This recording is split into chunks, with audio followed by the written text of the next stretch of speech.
Hey guys, Olajide Paris here. In this video, I'm going to be showing you a composition I created using Action Woodwinds by Sonuscore. Let's get started. Starting off, I'm using the Action Hooks A preset, and this is a real good one for driving the melody and motor of the tune. Here's what it sounds like in isolation.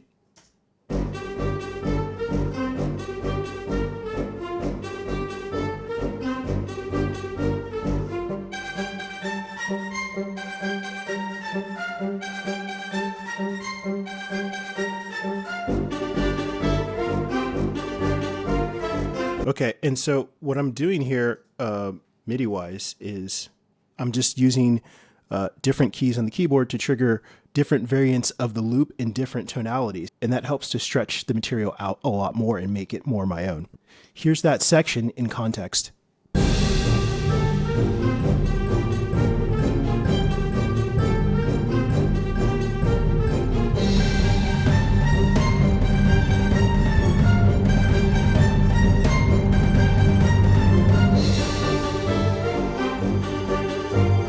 By using different variations of the same theme, going from low to high, I'm creating a kind of call and response, which is a very typical technique that you use when composing for orchestra.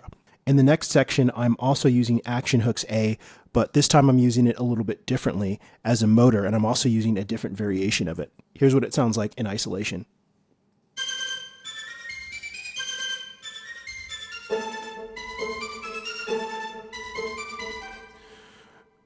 And in context.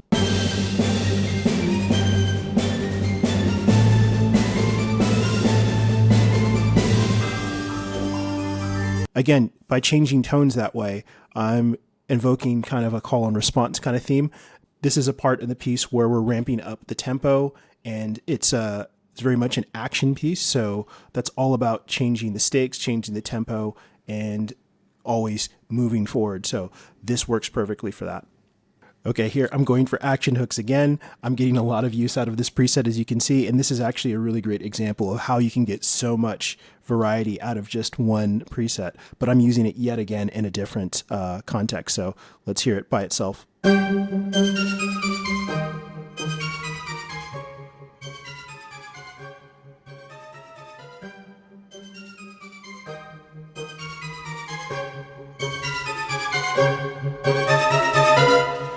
I have a lower part as well. Let's play those together.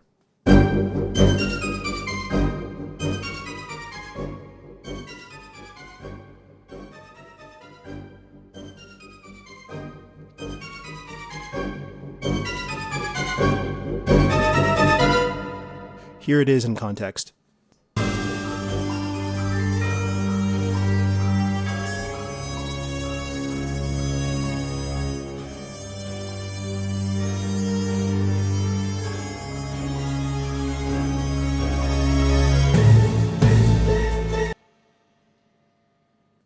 One thing you probably noticed is that that was a very quiet part. So I am using automation pretty extensively. These are the automations of the different group buses. And I really use automation a lot to create a sense of texture and dynamic, which is really important when you want to make music sound very dynamic. And especially things that are phrase-based, you really want to go out of your way to make them sound not monotonous. And using automation is a great way of doing that. Finally, a new preset. So here I'm using the basic trills A preset to have some nice kind of John Williams style stabs in the background. Let's hear that.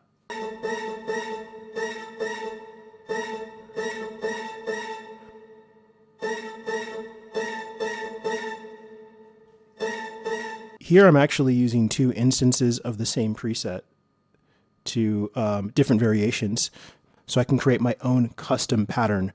And this is another great way to use phrase-based libraries like this to make them your own, is to combine different elements, even if they're minor variations of the same preset. Here's what they sound like together.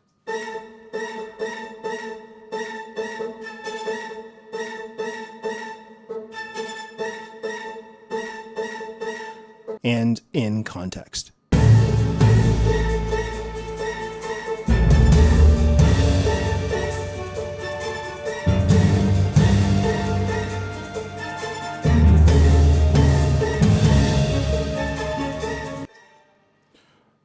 In this section, I'm using 3 instances of the same preset to create some soft pulses to drive the momentum of the piece, even though it's starting to wind down. This is a really great example of how to combine multiple patches for a unique texture. Here's the high part.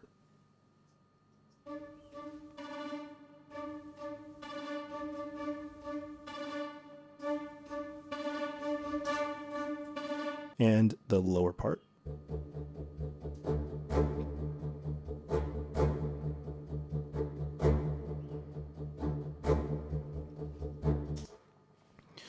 And here is the third part.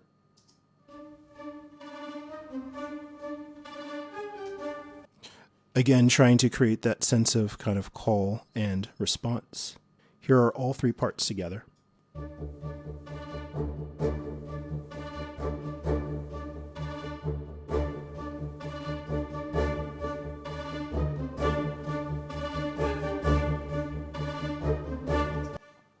So you can hear how when that third part comes in, it really builds the sense of anticipation and excitement.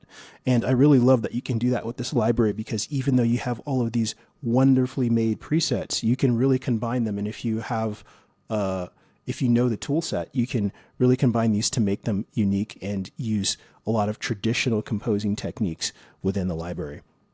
Now, another thing I want to show you is why I separated the high and the low part, even though I was using the same preset. So if you look here, there's a dynamic mod, and this actually responds to mod wheel. The mod wheel is a great way of being able to control dynamics, and so I am using that here. You can see in the controller information here that I have one modulation curve for the high part, and I have a completely different curve for the low part. So that allows me to shape the dynamics just as though these were completely separated sections playing together, and make it more musical in the way that I want it for my specific piece of music. Now here's the section in context.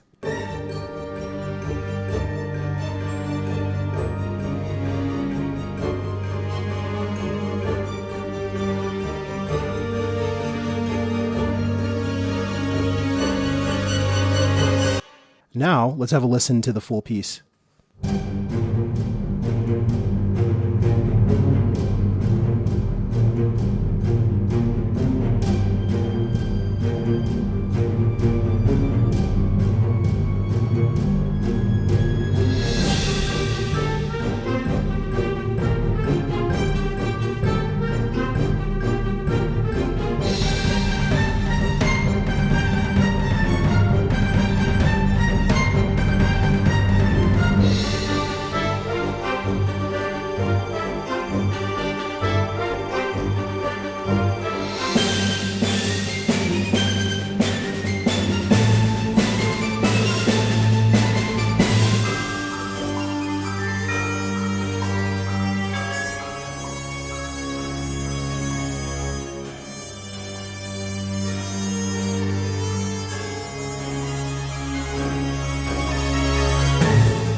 I had a lot of fun working on this, and I even learned a lot in the process. So in short, I think Action Woodwinds is a really great library. Despite the fact that it's phrases, you can do a lot with it in a lot of different genres, particularly action. It's also a great educational tool if you don't know a lot about woodwind writing. So I highly recommend it. Links in the description below for where you can find this product, in addition to the other ones that I used in the creation of this tutorial. Thanks, and see you soon.